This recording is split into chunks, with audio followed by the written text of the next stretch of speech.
Earth, a relatively small and insignificant terrestrial planet in the grand scale of the cosmos. But there is one feature that makes this world truly special. Looming beneath its protective atmosphere, simple and complex organisms thrive. For billions of years, evolution has shaped the inhabitants of Earth, eventually creating sentient life, capable of grasping the complexities of the universe. Humans have often looked to the stars and wondered if we're in fact alone, drifting through the vastness of space.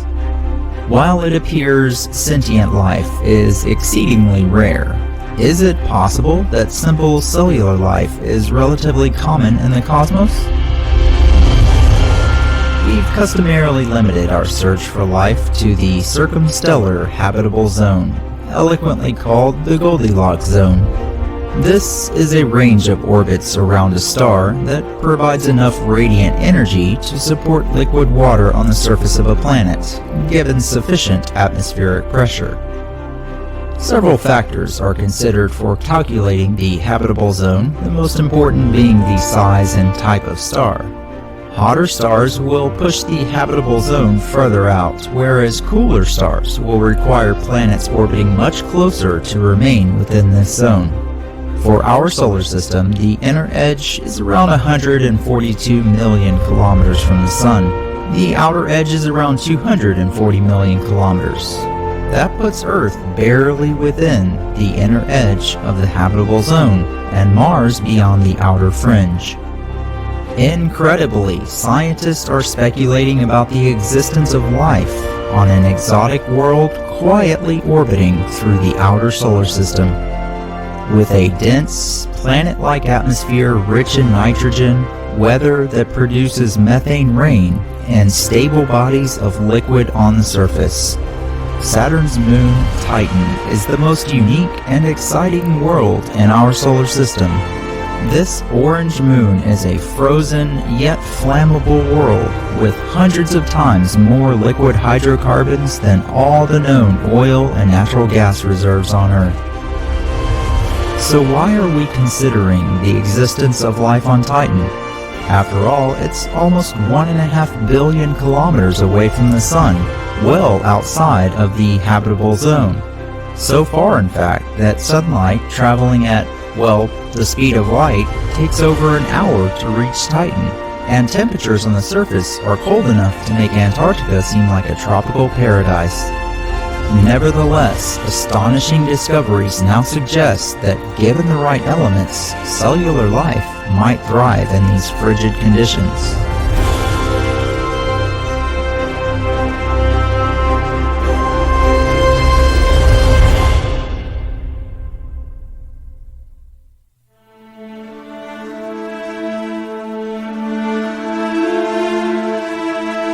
Discovered in 1655 by the Dutch astronomer Christian Huygens, Titan was the first known moon of Saturn and only the sixth known moon in the solar system, after Earth's moon and the Galilean moons of Jupiter.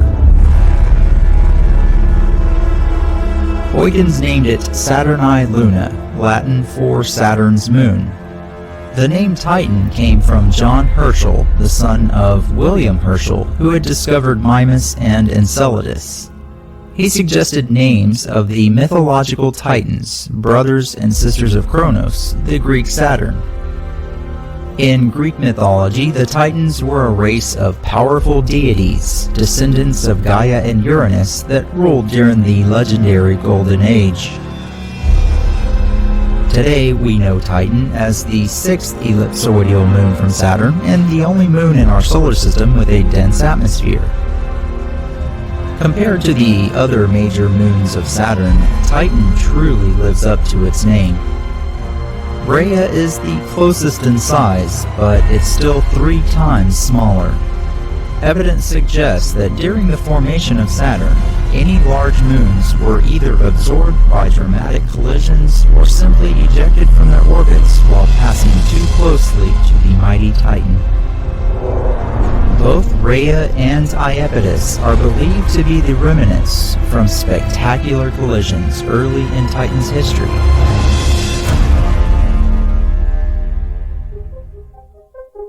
Titan's diameter of 5,150 kilometers is about half the diameter of Earth and nearly as large as Mars, making it the second largest moon in the solar system after Jupiter's Ganymede. While Titan appears larger, if we remove the dense atmosphere, it's clear Ganymede wins the size contest. Even Mercury has a diameter smaller than Titan. However, Mercury is denser than both Titan and Ganymede combined. Compared to our own moon, Titan is 50% larger and 80% more massive. Titan's density is relatively low for its volume, so it has about 86% less gravity than Earth, which means you could jump almost 8 times higher than you could on Earth. Standing on the surface of Titan, you would experience an average temperature of negative 179 degrees Celsius. Titan's distance from the Sun yields this forbidding and persistently frigid environment. A mere 1% of the Sun's illumination reaches Titan. This means midday would appear extremely dim, yet it would be 300 times brighter than the illumination observed under a full moon on Earth. Orbiting 1.2 million kilometers from Saturn, Titan takes only 16 days to complete one orbit. If you could see through the hazy atmosphere while standing on the surface, Saturn would appear 11.4 times larger in the sky compared to our own moon as seen from the surface of Earth. Titan's orbital eccentricity is rather high, which means its orbit is not very circular and thus passes closer to Saturn on one side of its orbit. Like our own moon, Titan is tidally locked in synchronous rotation above Saturn's equator. This means it always shows the same face towards Saturn, and its day is equal to its orbital period. Composed of half water ice and half rocky material, Titan has a bulk density of 1.88 grams per centimeter cube. Its hydrous silicate core is about 3,400 kilometers in diameter. Surrounding the core are several layers of different crystalline forms of ice. A liquid subsurface ocean composed of water and ammonia is found under the crust. This is possible due to heat and pressure within Titan's interior, and to some extent tidal forces from Saturn, which combined produces enough heat to sustain liquid water below its surface. Above the subsurface ocean is a thin water ice crust. On Earth, the crust sits on top of the upper mantle, which is made up of hot, high-pressure rock that slowly flows over long periods of time, causing land masses to shift as they have since the time of Pangaea. On Titan, however, surface features shifted by 30 kilometers over a period of only 2 years. This indicates the crust of Titan is not attached to the interior. Instead, it actually floats atop a global ocean. Like Europa and Enceladus, scientists believe the conditions for life could exist within this subsurface ocean layer. Here on Earth, we find life thriving around hydrothermal vents in the deepest parts of the ocean where no sunlight penetrates. So it's not hard to imagine that life could be thriving within Titan's subsurface ocean. But that's only one potential for life on this planet-like moon.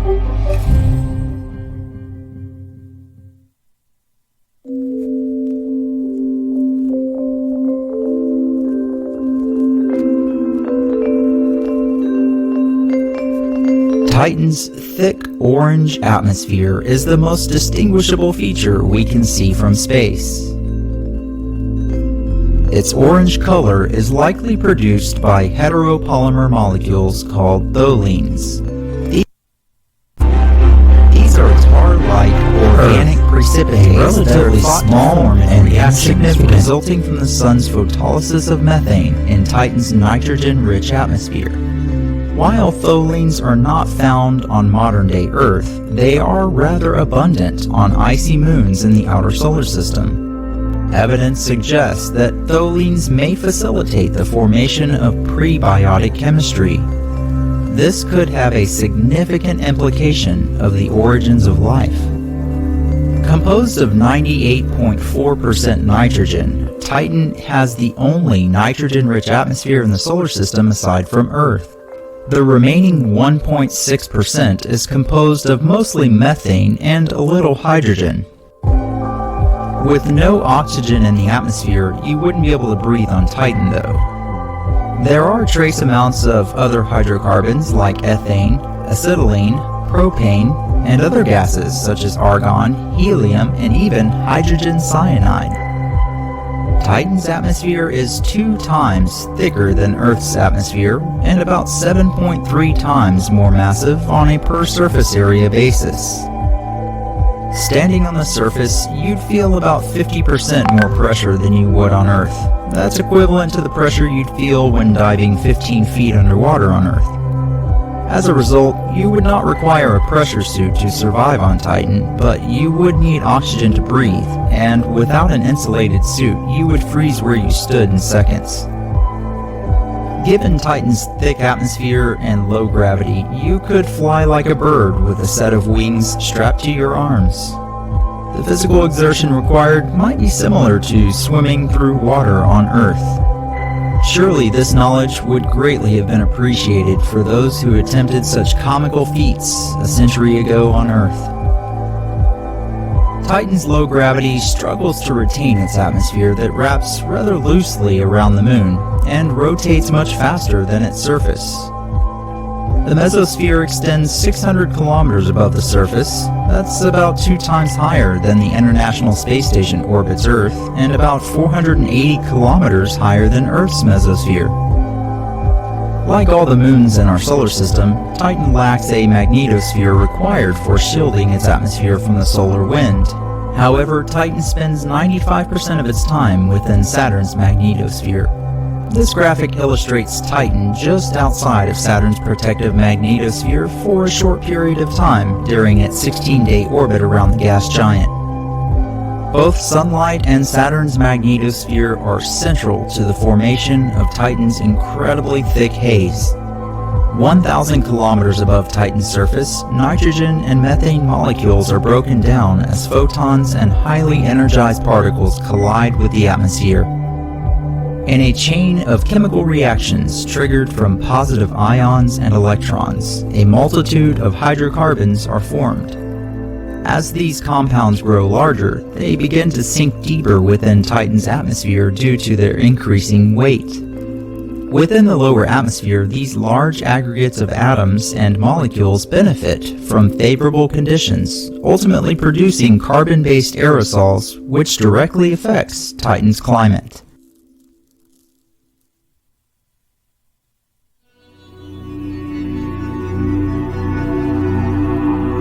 Titan's climate is uniquely regulated by the presence of conflicting environmental effects. Atmospheric methane creates a greenhouse effect on the surface, without which Titan would be far colder. Conversely, carbon-based aerosols that produce the thick atmospheric haze contributes to an anti-greenhouse effect. This in turn reflects 90% of sunlight back into space, canceling a portion of the greenhouse effect and making its surface significantly colder than its upper atmosphere. Seasons ebb and flow on Titan, each lasting about 7.5 Earth years. When the Cassini spacecraft arrived at Saturn in 2005, Titan's North Pole was in the middle of winter. By the end of its mission, Cassini witnessed the seasons change as the North Pole emerged into the light of spring and the South Pole transitioned into fall. During this seasonal change, scientists discovered a monstrous ice cloud over the South Pole. Interestingly, this cloud formed in the stratosphere, a stable region high above the troposphere where the active weather layer is found. Global winds in Titan's stratosphere transport gases from the pole in the warm hemisphere to the pole in the cold hemisphere. At the cold pole, the warm air sinks in a process known as subsidence. The sinking gases, a mixture of smog-like hydrocarbons and nitrogen-bearing chemicals called nitriles, encounter colder and colder temperatures on the way down. Different gases will condense at different temperatures, resulting in a layering of clouds over a range of altitudes. At an altitude of 200 kilometers, a noxious ice cloud was also observed above the South Pole. Experiments determined that the exotic ice cloud is a combination of hydrogen cyanide and the large ring-shaped chemical benzene. The two chemicals appear to have condensed at the same time to form ice particles rather than one being layered on top of the other. Drifting below these exotic cloud formations are methane rain clouds that form in a remarkably similar way as clouds do on Earth. As liquid methane evaporates from the surface, clouds are formed when it reaches an altitude where the combination of temperature and air pressure is right for condensation. Typically, only 1% of Titan is covered by clouds, though outbursts of rapid cloud expansion by 8% has occurred. As the clouds accumulate, thick droplets of liquid methane rain down, giving rise to surface features strikingly similar to Earth.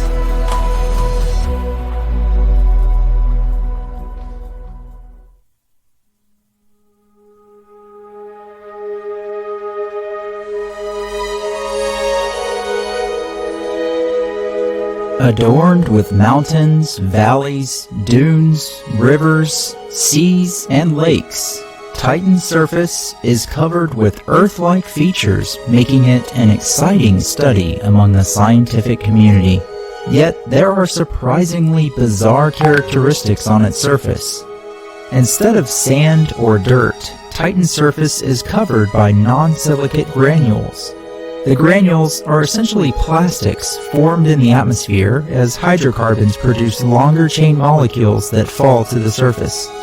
These include propylene, which is found in common household plastics we use every day. A rather peculiar phenomenon indicates these granules are electrically charged. Sand dunes on Earth are shaped in the direction the wind blows, but Titan's dunes are curiously formed in the opposite direction of the prevailing winds. When strong winds disturb the non-silicate granules on the surface, an electrostatic charge is produced as the grains collide with each other. This charge provides enough cohesion that the grains can stick together for months at a time, particularly because of Titan's low gravity. Scientists compare this to the same effect you might observe with packing peanuts in shipping boxes. If you've ever stuck your arm in a pile of packing peanuts, you probably noticed that some of them stuck to your arm due to a frictional charge. The same effect can be observed if you rub a balloon against your hair. The electrostatic charge lifts your hair up as you pull the balloon away. Unlike many of the moons in our solar system, Titan's surface is relatively smooth with few impact craters. There's a couple of reasons for this. Firstly, Titan's thick atmosphere destroys most objects colliding with it before they can ever reach the surface. And second, it's believed geological processes may have reshaped Titan's surface. Although Titan has been around since the formation of the solar system 4.5 billion years ago, its surface is much younger. Because Titan is so cold, evidence suggests that cryovolcanoes are the force reshaping Titan's surface. Unlike volcanoes on Earth that erupt hot magma, these things eject volatiles such as water, ammonia, or methane. In a sense, these are ice volcanoes, and most likely the source of methane found in Titan's atmosphere. An area of the surface known as the Xanadu region is a large, reflective equatorial area about the size of Australia. It's filled with hills and cut by valleys and chasms. After hitching a ride on the Cassini spacecraft, the Huygens space probe landed on the surface of Titan near the Xanadu region on January 14, 2005. Taking 3 hours to descend through Titan's thick atmosphere, Huygens became the first probe to land in the outer solar system, and the only probe to land on a moon other than our own. It sent back data and images for about 90 minutes after touchdown and remains the most distant landing of any human-made craft. Although no lakes or oceans were seen from Huygens images, it appears to have landed in a dried-up lakebed. The rounded stones seen in front of Huygens' camera are strikingly similar to river stones on Earth that are shaped by flowing water. Scientists believe the landing site is covered by liquid methane during seasonal rains, but as the seasons change, sunlight evaporates the liquid, leading to the dry lakebed seen in these images. Titan also features mountains on its surface. Radar altimetry suggests height variation is low, typically no more than 150 meters. Occasional elevation changes of 500 meters have been discovered, and Titan has mountains that sometimes reach several hundred meters to more than 1 kilometer in height. While stunningly beautiful, mountains are relatively common, but the incredible discovery of flowing liquid on the surface shatters any commonality with other worlds besides Earth.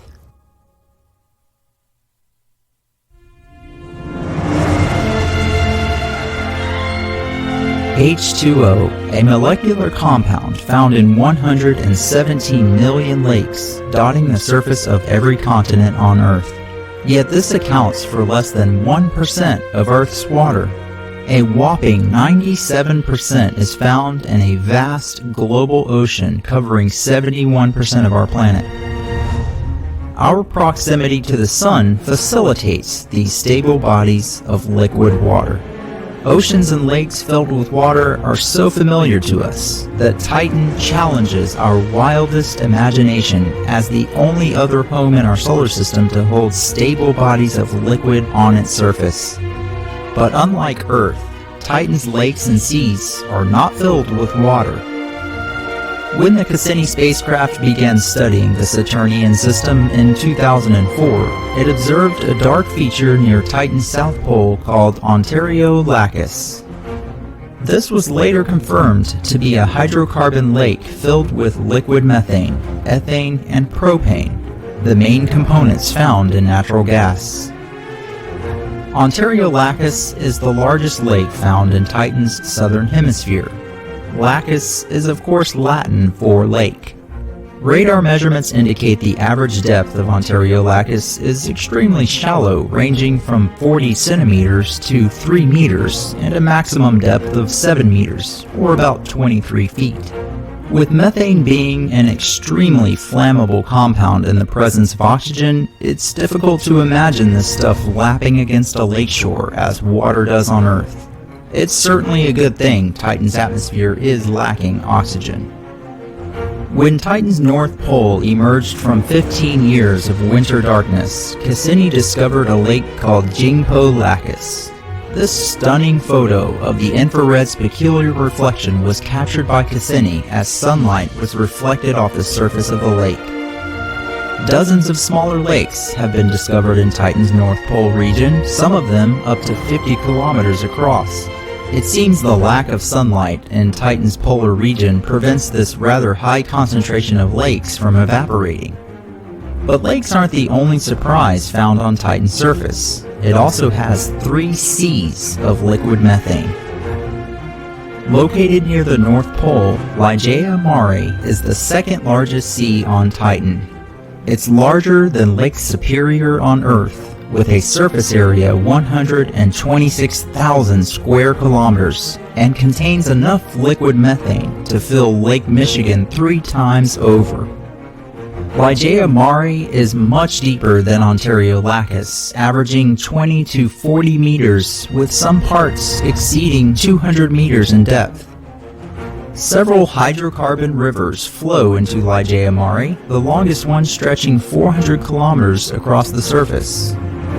Radar observations showed the surface of Titan's second largest sea was smooth as glass, with waves no taller than 1 millimeter. This was a confounding discovery. Given Titan's atmospheric density, waves can be generated at lower wind speeds than on Earth, and should be 7 times higher, courtesy of Titan's lower gravity. Either the liquid is so viscous that waves struggle to form, or more likely, surface winds were minimal during observations.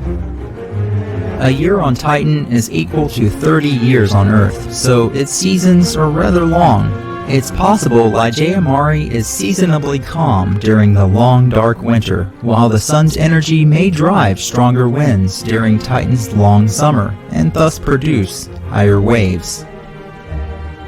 Another rather peculiar phenomenon was observed in Ligeia Mare, and formerly known as Magic Island. Observations show the evolution of a transient feature within the lake.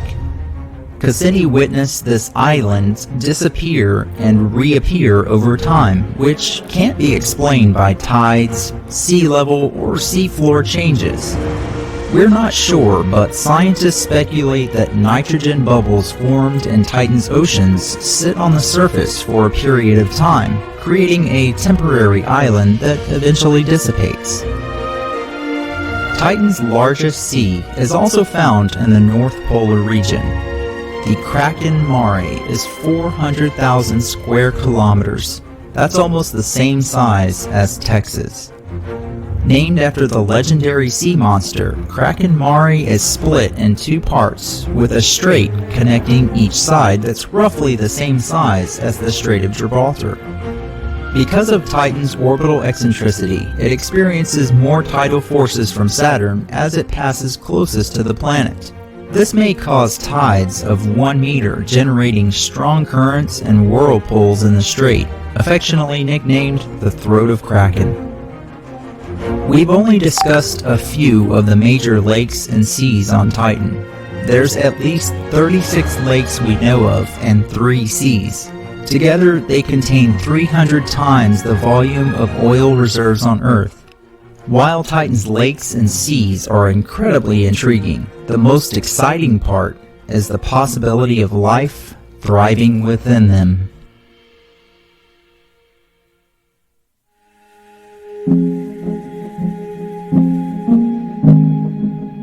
Whether or not life is present on Titan is one of the most intriguing questions currently being researched by scientists.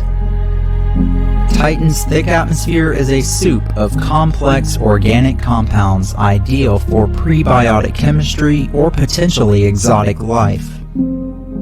Critics assert that Titan is far too cold for liquid water to exist on its surface, and thus making it unlikely that life could develop. We know that water is the solvent of all life on Earth. But what if we replaced water with a liquid hydrocarbon? Although water is a stronger solvent, it's more chemically reactive and can break down large organic molecules through hydrolysis. If life on Titan used liquid methane as a solvent, then it would not face the risk of its biomolecules being destroyed through hydrolysis. Life forms living in Titan's rivers, lakes, or seas of liquid hydrocarbons would intake hydrogen in place of oxygen, react it with acetylene instead of glucose, and produce methane instead of carbon dioxide. By comparison, some methanogens on Earth obtain energy by reacting hydrogen with carbon dioxide, producing methane and water. If methanogenic life existed in sufficient numbers, then a measurable effect of the hydrogen in Titan's atmosphere should be observed. Curiously, scientists have found levels of hydrogen and acetylene near the surface to be much lower than expected. The physics of diffusion causes the higher concentration of hydrogen in Titan's upper atmosphere to flow downward at a rate of 1,025 molecules per second. But near the surface, the downward flowing hydrogen apparently disappears. Could this be the result of methanogenic life consuming hydrogen on Titan's surface? While this discovery suggests a real potential for life on Titan, some scientists caution that other explanations like human error or meteorological processes are more likely. It's also possible that a mineral catalyst is present that enables hydrogen and acetylene to react chemically. But we don't know of any such catalyst to date, and the discovery of one might be more surprising than if we actually did find life on Titan. Assuming life did arise on Titan, how could it form a stable cell without liquid water? On Earth, cells rely on a phospholipid bilayer, the protective structure that separates the inside of the cell from the outside world. These fatty molecules require water to exist. Scientists began looking for compounds that could allow cellular life to thrive in Titan's methane lakes and seas. They found the organic compound acrylonitrile could form a hollow microscopic sphere that they dubbed an azotozone. This protective sheet would provide the separation necessary for a stable cell membrane. As it turns out, astronomers have discovered a lot of this stuff in Titan's atmosphere while observing it from the ALMA Observatory in Chile. Carried to the surface by methane rain, NASA Goddard's team estimate that Titan's sea Ligeia mare could have accumulated enough acrylonitrile to form about 10 million azotozones in every milliliter or quarter teaspoon of liquid. That's compared to roughly 1 million bacteria per milliliter of coastal ocean water on Earth. Further studies of Titan's atmospheric gases found something miraculous. When energy was applied to a combination of the same gases found on Titan, some of the compounds produced included the 5 nucleotide bases that constitute the building blocks of DNA and RNA, as well as amino acids, the building blocks of protein. Life as we know it could not exist without these vital elements, and it seems likely that even exotic life forms would require something similar.